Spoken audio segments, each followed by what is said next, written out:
예, 노스입니다. 2월 22일 금일 시작하겠습니다. 자, 오늘 단기 공략주 제시는 안 드리려고 합니다.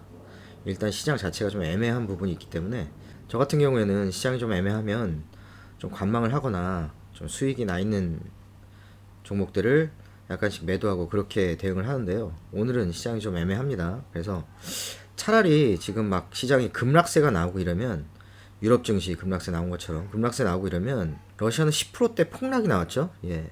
그 서방 국가들 제재 우려로 인해서 뭐 14% 폭락까지 가다가 마이너스 10%대 폭락으로 마감을 지었는데 현재 이렇게 우리 증시는 시가 부근 저점을 찍고 계속 반등을 주는 이런 추세입니다. 낙폭을 줄이는 수급을 보면 지금 개인들만 매수하고 있죠. 외인 기관은 다 매도 중입니다. 기관은 선물로 이렇게 지수를 좀 잡는 모양새가 나오고 있고요. 좀 조심하는 부분이 좋습니다. 아무래도 좀 방어적인 자세를 취하는 게 낫겠죠.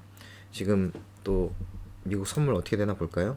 미국 선물 같은 경우에 나스닥 기준 시간으로 2%대 폭락세가 나오고 있죠. 지금 S&P 같은 경우 1%대, 그렇죠? 이것도 낙폭을 좀 많이 줄인 겁니다, 사실은. 이런 낙폭을 좀 줄여서 그런지는 모르겠는데 우리 시장은 생각보다는 그렇게 급락세가 나오진 않고 있습니다. 아직까지는 장 마감까지 봐야 되겠지만 그래서 시장이 좀 애매한 관계로 급락세가 나올 수도 있고 이런 부분이 있기 때문에 또 미국 증시가 또 어떻게 될지 모르는 부분, 지정학적 리스크 때문에 어떻게 될지 모르는 부분 이런 부분들이 있기 때문에 금일 일단 단타 단기 공략주는 좀 생략을 하고 오히려 전일 말씀드렸던 JYP 오늘 또 장이 이렇게 안 좋음에도 불구하고 좋은 모습 보였죠. 저점을 주면 뭐 하락세가 나오고 이러면 저점 분할 매수 접근을 하는 편이 좀 좋아 보인다. 이렇게 말씀을 드리겠고요. 어쨌든 금일은 장이 좀 애매한 관계로 물론 여기서 뭐 반등 추세 계속 확고해지면서 미국 증시도 지금은 뭐 미선물 시관에 급락세가 나오지만 본장이 시작하면 또 상승세로 돌리고 급등하고 이러면 당연히 좋죠. 또 모르기 때문에 급락세가 또 나올 수 있는 부분이 있기 때문에 금일은 일단 단기 공략주 제시는 생략을 하려는 부분이 있고요. 시장이 지금 우리 증시가 그나마 이렇게 뭐 버틴다고 할까요? 낙폭을 확대하지는 아직 않고 있는 이유는 뭐냐면 그동안의 학습 효과 때문이죠.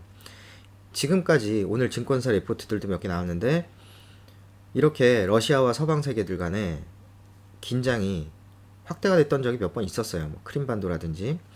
그런데 결국 전면적인 전쟁까지는 가지 않았다는 것. 그리고 그렇게 되면 그 누구도 승자가 되지 않겠죠. 뭐 러시아 같은 경우에는 지금 유가가 뭐 급등을 하고 지정학적 리스크 때문에 원자재 가격도 막 폭등을 하고 있기 때문에 손해 볼 건 없는 장사를 지금 하고 있는 겁니다. 그리고 미국 같은 경우에 바이든 대통령도 이러한 긴장이 막 절정에 이뤘을 때 자기가 어떤 해결사처럼 딱 해결을 보는 그런 모습을 원하겠죠. 지금 지지율도 낮고 이런 상황이기 때문에 그런 부분들이 있기 때문에 전쟁까지는 가지는 않지 않을까 요런 생각들이 지금 시장의 어떤 매수세를 그나마 조금 유지시키는 그런 부분인 것 같아요. 그래도 모르기 때문에 좀 조심하는 편이 좋습니다. 오늘은 어떤 말씀을 드리려고 하느냐. 자, 전일 제시했던 JYP 엔터 같은 경우에 금일 시장이 안 좋음에도 불구하고 뭐 2%대 상승까지 갔다가 자, 단타나 단기 공략주 제가 제시를 드리면서 항상 그런 말씀을 드립니다. 다시 한번 강조를 드리고 싶은데요. 단타를 뭐 제 종목 가지고 뿐만이 아니라 제가 이전 영상에서도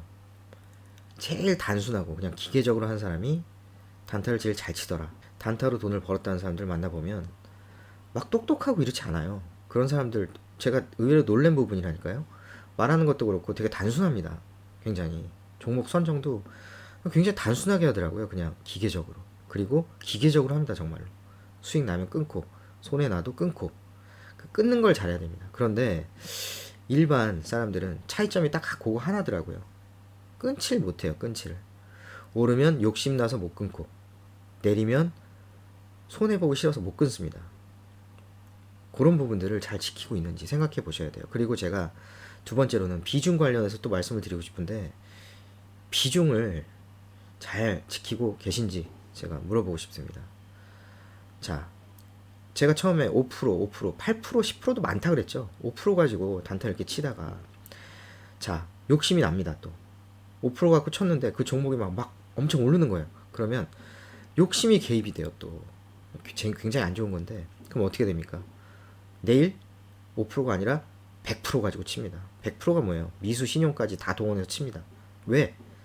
전날 그거 너무 아까웠거든요. 내가 100만원 가지고 했는데 이게 1000만원 가지고 했으면 1억 가지고 했으면 이게 얼마야? 이런 생각이 들거든요. 굉장히 위험한 생각입니다. 그럼 어떻게 됩니까? 꼭 그러면 물립니다. 몰빵하고. 왜 물리느냐? 몰빵하면은 마음이 일단 마음가짐이 달라져요. 마음가짐이. 현금은 마음의 평안함, 마음의 어떤 평정심을 유지하게끔 도와줍니다.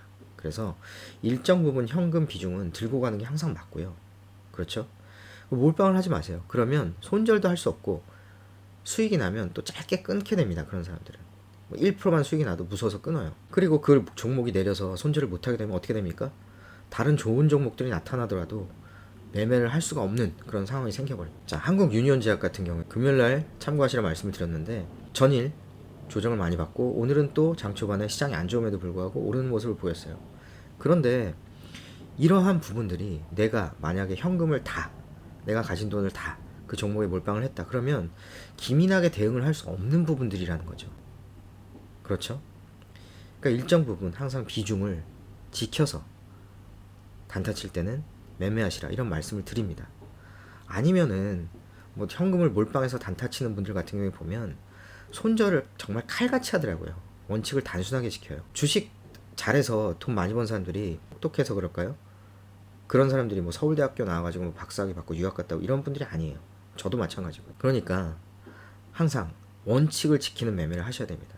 특히나 단타 이렇게 하락장일 경우에는 왜들 그렇게 손해를 많이 보냐면, 왜들 그렇게 물린 종목을 계속 들고 가냐면 저점이라고 본인이 예측하거나 아니면 이제 상승이 시작이구나 섣부른 예측, 그러니까 급한 대응, 그리고 몰빵 투자 때문에 그럽니다. 항상 비중을 일정 부분 유지를 하고 비중을 지키시고 손절매를 잘 못하는 부분들이 있기 때문에 일주일 정도까지 지켜보시라 이런 말씀까지 들었죠. 이런 말씀까지 드렸습니다. 그리고 나서 분할로 조금씩 끊어가시라 이렇게 말씀을 드렸는데, 그러한 부분들, 그리고 그런 것이 되려면 반드시 비중을 정해서 최대한은 10%까지입니다. 10%도 많다 그랬죠. 5% 내외로 이렇게 살살 비중을 지켜가면서 욕심을 버리고 하는 매매가 필요합니다. 그래서 나중에 그런 부분들이 익숙해지면 그때는 어떤 조금 비중 투자, 비중을 더 크게 하는 투자, 트레이딩도 할 수 있는 부분이 되고요.